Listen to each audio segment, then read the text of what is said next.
Pernah kebayang nggak ada pegunungan yang lahir bukan dari api vulkanik, tapi dari dasar samudra purba?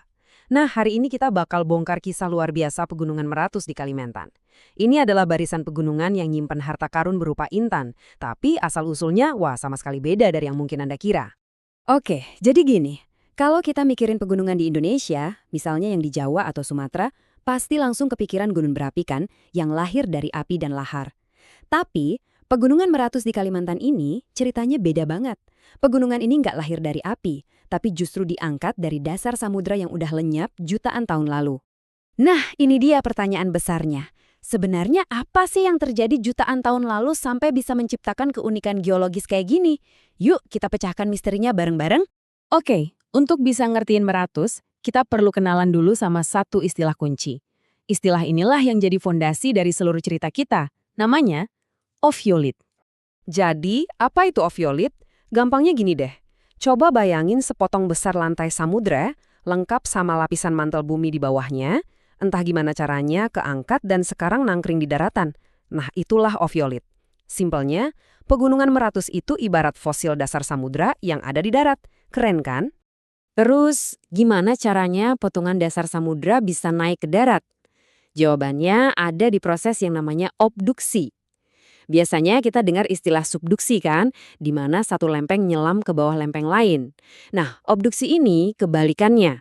Kerak samudra yang harusnya tenggelam, ini malah kekerok dan kedorong naik ke atas benua. Mirip tabrakan geologis raksasa deh. Pembentukan Meratus ini ibarat sebuah drama epik yang berjalan jutaan tahun. Yuk kita lihat perjalanannya dalam 4 babak utama. Jadi perjalanannya dimulai dari dasar laut purba, terus masuk ke tahap subduksi yang ngebangun tekanan super besar, lalu ada momen krusial obduksi di mana kerak samudranya kedorong naik, sampai akhirnya ada pengangkatan terakhir yang ngebentuk pegunungan yang kita kenal sekarang. Yuk, kita puter waktu mundur, jauh banget ke belakang, ke zaman Jura, pas dinosaurus masih jadi penguasa daratan. Nah, disitulah cerita kita berawal. Pada masa itu, wilayah yang sekarang kita kenal sebagai Kalimantan Selatan itu ya dasar samudra yang dalam banget. Disinilah batuan-batuan cikal bakal Meratus terbentuk, kaya sama mineral-mineral unik yang ditempa di bawah tekanan laut yang luar biasa. Kemudian, pergerakan lempeng tektonik pun dimulai. Ada sebuah daratan kecil purba, namanya mikrokontinen Paternoster, mulai bergeser. Dia menekan lempeng samudra di depannya, maksa lempeng itu buat nyelam ke bawah benua Eurasia kuno. Nah, disinilah tekanan besar mulai terbangun. Lalu, di antara 137 sampai 110 juta tahun yang lalu, terjadilah fase yang paling krusial. Momen inilah yang menentukan segalanya dan melahirkan keunikan Pegunungan Meratus. Nah, ini dia titik kuncinya. Lempeng samudra itu bukannya terus menyelam dan hancur di dalam mantel bumi. Enggak. Sebaliknya, bagian atasnya itu seolah-olah terserut, terkelupas, dan dipaksa naik numpuk di atas benua. Disinilah momen kelahiran fondasi Pegunungan Meratus. Tapi ceritanya belum selesai sampai di situ.